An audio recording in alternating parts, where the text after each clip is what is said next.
Sveiki visi. Tai gal trumpai prisistatysiu, kas esu.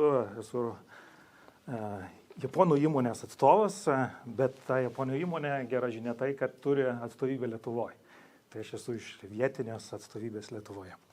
Ir pašnekėsime apie tai, šiandien nekilnojamo turto tema, tai nekilnojamo turto, realiai kas lemia nekilnojamo turtą? Komfortas, mano supratimu arba mūsų supratimu, komfortas yra vienas esminių veiksnių renkantis būstą. Žinoma, jo vertė, jo reikšmė kinta priklausomai nuo gyvenimo būseno žmogaus, nuo jo pajamų ir šiaip vertybių, bet realiai komfortas yra būtent tas veiksnys, kuris lemia būsto pasirinkimą. Komfortas tiesiogiai veikia kasdieninę savijautą. Geras būsto išplanavimas, apšvietimas, gera garso izoliacija lemia, kad jaučiamės tame būste gerai. Arba nebūtinai būste, galima šnekėti ir apie biurus, ar ne? Tai nes visi tiek gyvename kažkur, tiek dirbame kažkur. Būstas iš esmės tai yra ta vieta, kurioje ilsimės. Jeigu tame būste yra per šalta, arba per karšta, arba per daug triukšminga, kenčia mūsų miegas ir tuo pačiu poilsis. O tai reiškia ir sveikata. Todėl komfortas nėra kažkoks privalumas, bet realiai jisai tampa būtinybė. Ir komfortas svarbu, kad būtų pritaikomas kaip per, sakykime, pastato sienos, vieniems patinka tamsios, kitoms šviesios, taip lygiai komfortas turi būti pritaikomas individualiai. Tai yra, žmonės mėgsta skirtingas temperatūras. Dėl to skirtinga temperatūra namuose taip pat yra svarbi. Komfortas yra ilgalaikė investicija, reikia tą pabrėžti taip pat, kadangi tam tikri elementai į šildymo elementus iš pradžių reikalauja finansų, bet realiai jie atsiperka per mažesnius eksploatacinius kaštus, elektros taupymą ir taip toliau. Tai reiškia, kad patogus būstas ne tik išlaikys savo vertę, bet ilgainiui net ir didins. Deja, ne visiems būstams tas pats sprendimas yra tinkamas. Tai yra tam tikrais atvejais reikalingas netipinis sprendimas ir mes vieną iš tokių pakalbėkime, siūlome netipinį sprendimą, tai RAC Solo, tai yra trumpinys nuo Room Air Conditioner, o Solo, tai turbūt supranta, Solo tai yra vienišas arba dar kažkaip. Ir kodėl tas reikalingas sprendimas? RAC Solo tai yra oro kondicionierius, kuris realiai skirtas tiems objektams, visų pirma, kurie yra, pavyzdžiui, senamiesčiuose. Vilniaus senamiestis, Kauno senamiestis, Klaipėdos senamiestis, jokio yra skirtumo, realiai nėra. Yra problema tame, kad senamiesčiuose negalime ant lauko sienų kabinti išorinio oro kondicionieriaus lauko bloko. Negalime gadinti fasadų. Tai yra tam tikri reikalavimai. Tai mes siūlom sprendimą oro kondicionierius, kuris neturi lauko bloko. Tai yra naujas gaminys. Realiai jisai nebus kaip tinkamas visiems 100% vartotojams, bet didžiai daliai jis tiks ir patiks būtent dėl tos savybės, kad jis neturi lauko bloko. Mes turime vidinę dalį, kurią ir matote čia paveikslėlį, tai yra vidinė dalis. Ir jinai ant sienos labai gražiai integruojasi į pastato interjerą, tai yra viduje turite vieną daiktą, lauke neturite nieko. Tiesa, jis gali būti kabinamas nebūtinai, kaip čia pavaizduota, maždaug tam prie žemės pozicijai, jis gali būti pakabintas ir aukščiau, kas fiziškai teisingiau būtų, jeigu kalbame apie vėsinimo funkciją. Nes, kai žinot, visus oras linkęs kristis žemyn, tai pakabinus jį aukščiau turėsime geresnį vėsinimo funkcijos. Bet dėl dizaino atžvilgių, gal dažnu atveju paveikslėliuose matote, kad pavaizduotas jisai apačioj. Kas bus, kaip atrodys tas lauko blokas, tai yra oro kondicionierius be lauko bloko, kaip atrodys laukas, jūsų pastatas. Tai lauke, matot, fasadas nesugadintas, vienintelis neveikia lazeriukas, kažkodėl, gal šitas čia. čia yra realiai tos dalis, kurios matosi lauke. Tai yra lauke reikalinga 162 mm dvi skylės. Tai šitas pastatas konkrečiai turi 4 oro kondicionierius. Kiekvienam kambaryje yra po 1 oro kondicionierių.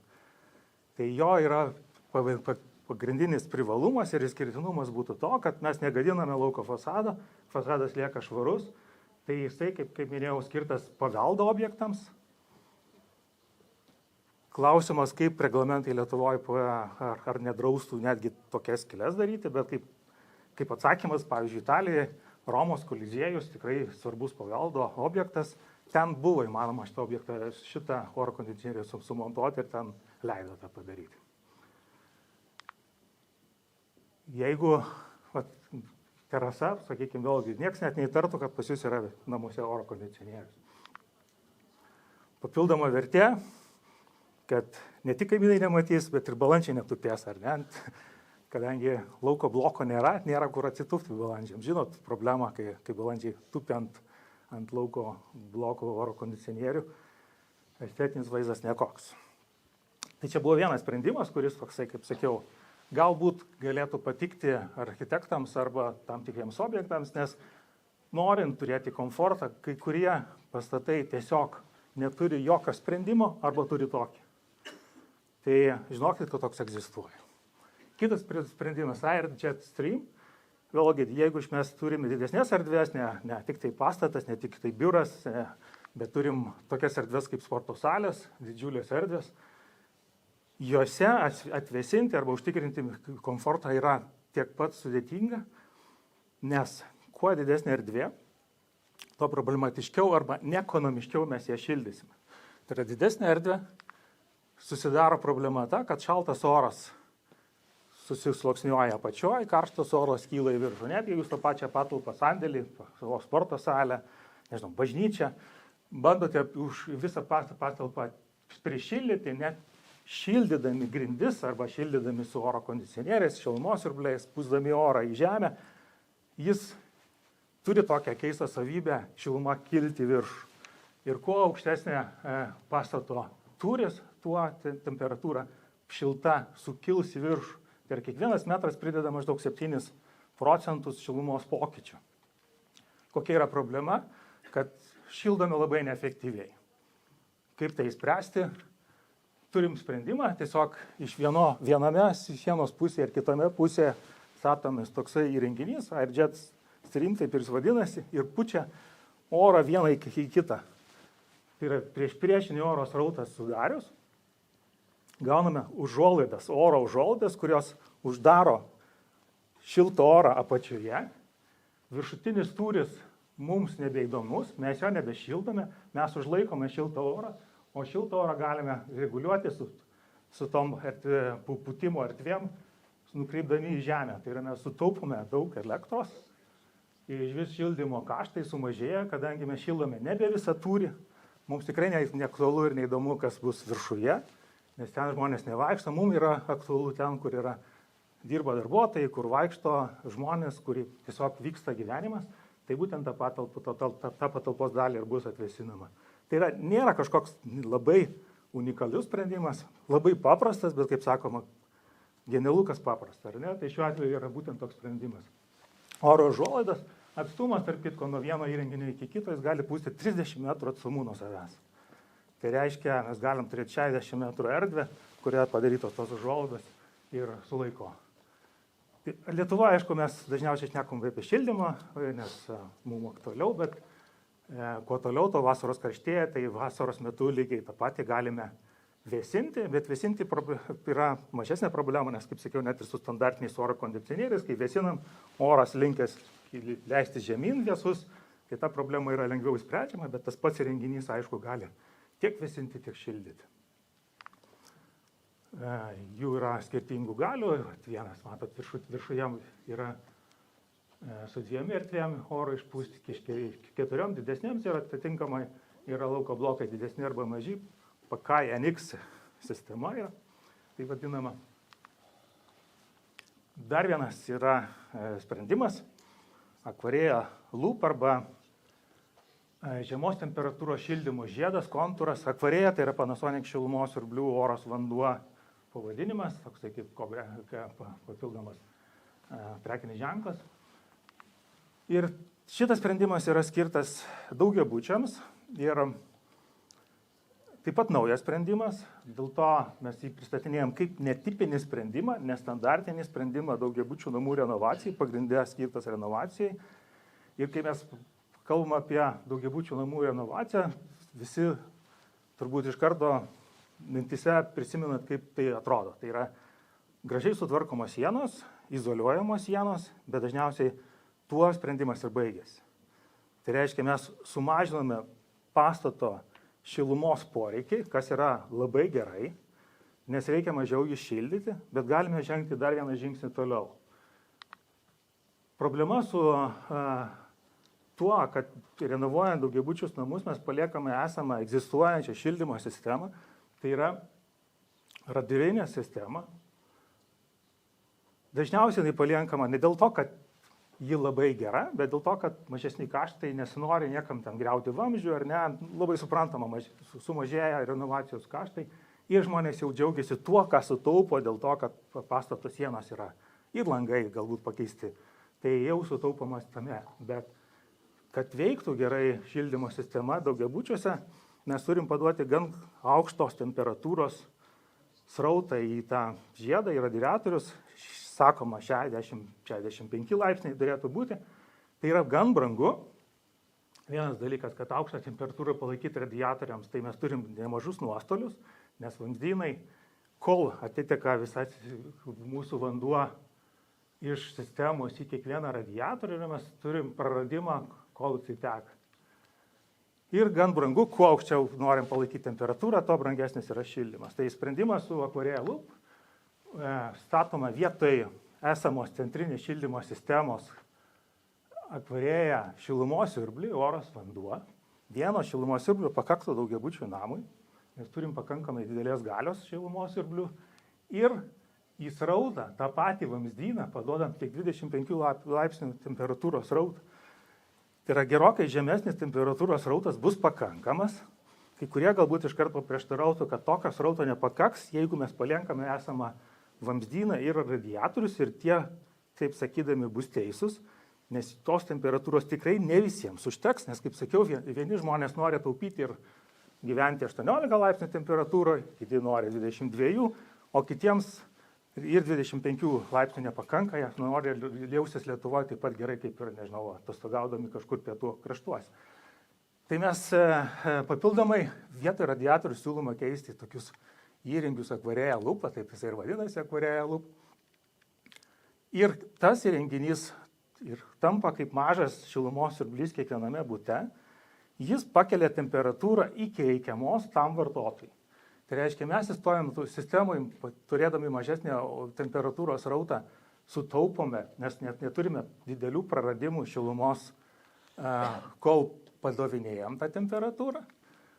Ir leidžiame vartotojui pačiam pasirinkti temperatūrą, individualiai kiekvienam bute jis gauna nepriklausomą galimybę reguliuotis pagal savo poreikius. Renginys atrodo taip, iš tikrųjų gan kompaktiškas. Jo storis tikrai 14,5 cm, jeigu matysit. Bet didžioji privalumas turbūt būtų tai, kad vienas jau minėjome, kad mes sutaupome dėl to, kad mažesni nuostoliai ir mažesnė temperatūra galim jiems paduoti. Kitas privalumas būtų tai, kad mes pradedam šildyti tvariai, nebenaudodami iškastinio kuro.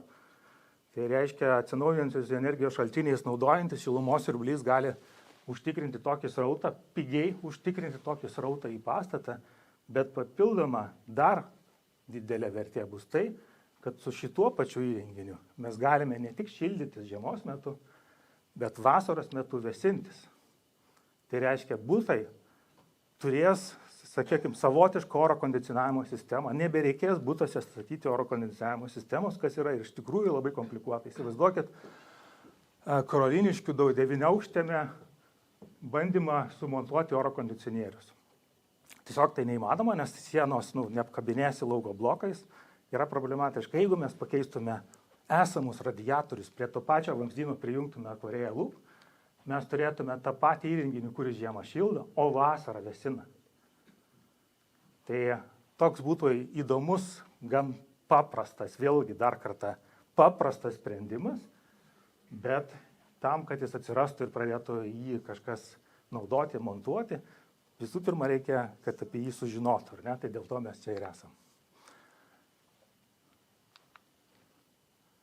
Ir realiai tuose namuose, tuose butuose sistema atrodytų taip, radiatorius tiesiog atrodo kaip standartinis radiatorius, bet tas radiatorius jau mums ir vėsina, ir šildo. Turi dvi funkcijas gerasis.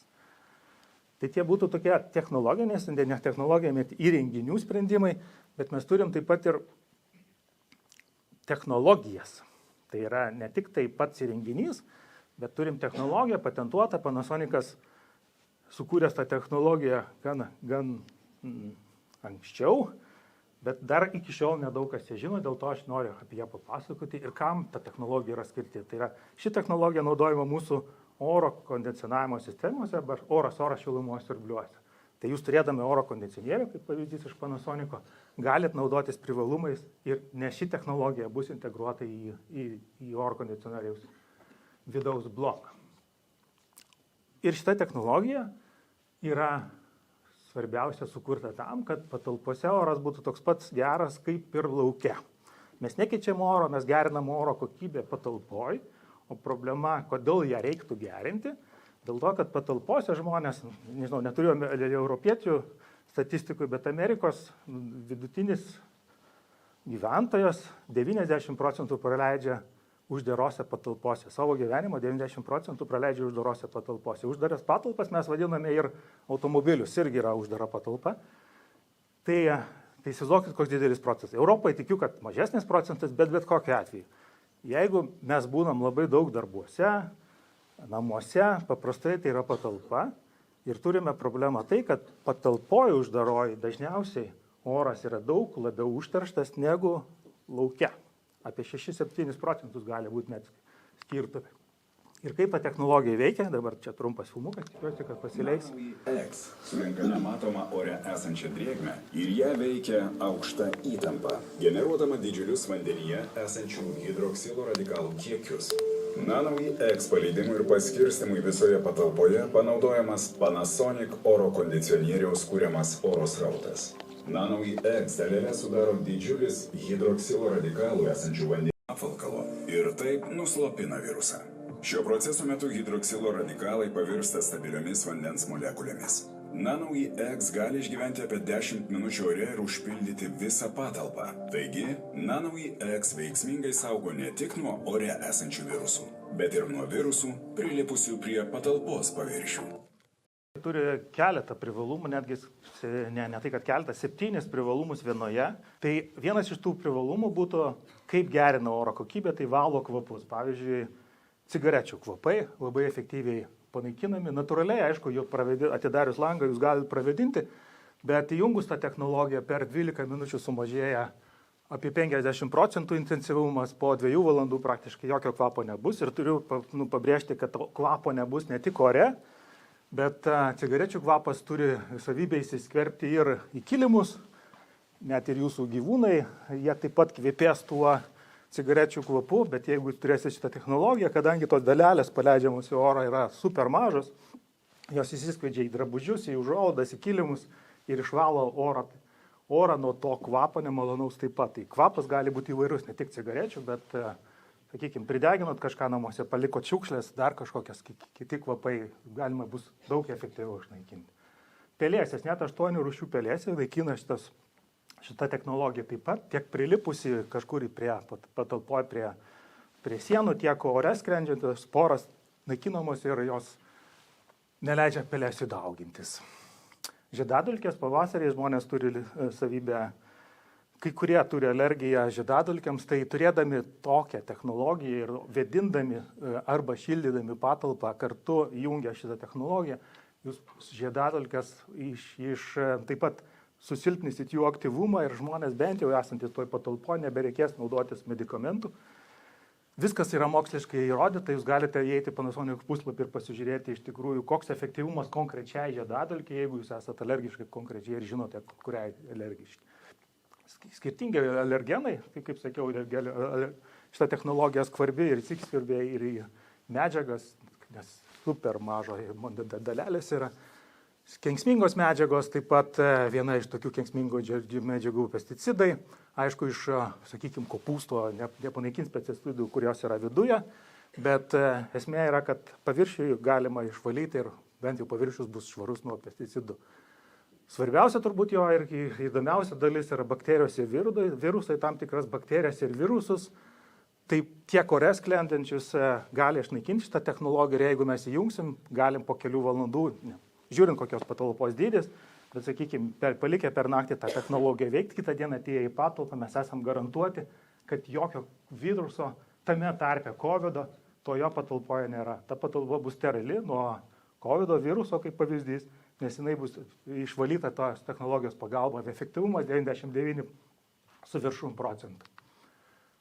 Ir papildomas dar privalumas, ta technologija dar taip pat ir šiek tiek drekina odą ir plaukus, tai nebus oro drėkintuvas patalpos, bet papildomas vertė bus ir šita.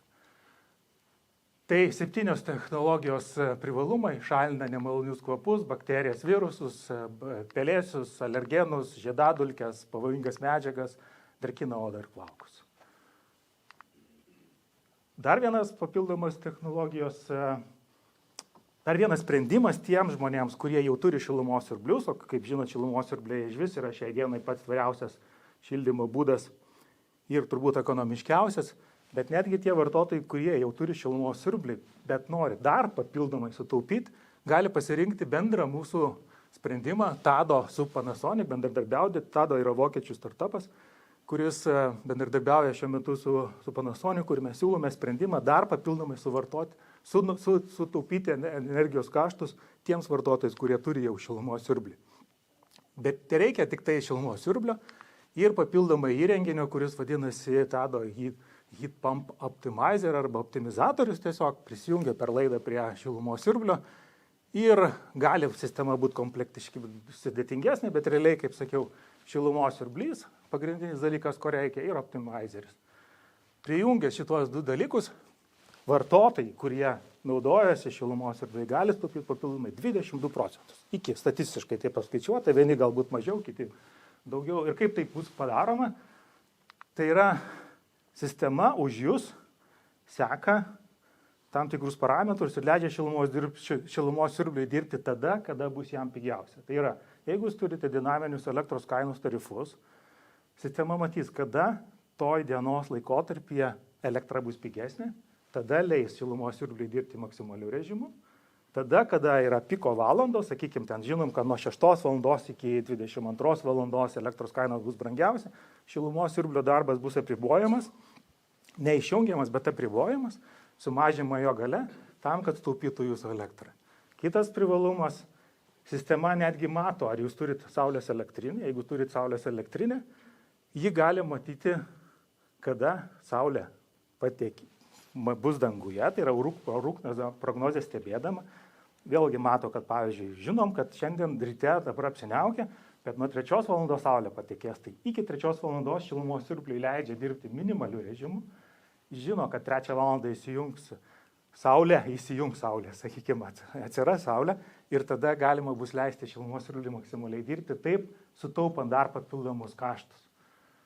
Trečias dalykas, ir stebi, net jeigu jūs neturi dinaminių tai elektros tarifų ir neturi saulės elektrinę, stebi tiesiog vartotojų įpročius, orų prognozę ir mato, kada tos dienos metu bus šilčiausias laikas, tada leidžia šilumos siurbliui dirbti būtent to maksimaliu greičiu.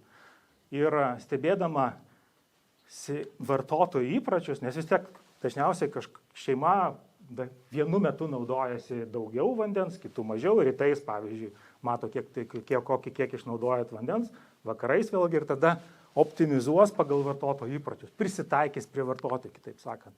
Netgi stebės, ar vartotojai yra namuose. Kadangi jūs turėsit programėlę, kurią valdo šilumos siurblį ir šiaip mėgstat stebėti visą sistemą, tai turėdami galimybę su šituo įrenginiu papildomai dar bus papildoma vertė ta, kad tai tuo metu, kai visi vartotojai išvažiuoja į namų, o tai sistema mato pagal tai, kad telefonai visi išvažiavo su vartotojais, mato, nieko namuose nebeliko, sistema vėlgi šilumos siurblius darbą priboja ir mato, kai vartotojai grįžta. Kai vartotojai grįžta, tada leidžia šilumos siurbliui dirbti vėlgi maksimaliai. Tai reiškia, vartotojas turės tą patį komforto lygį, komfortas nebus prarastas, bet tai bus padaryta pigesniais kaštais.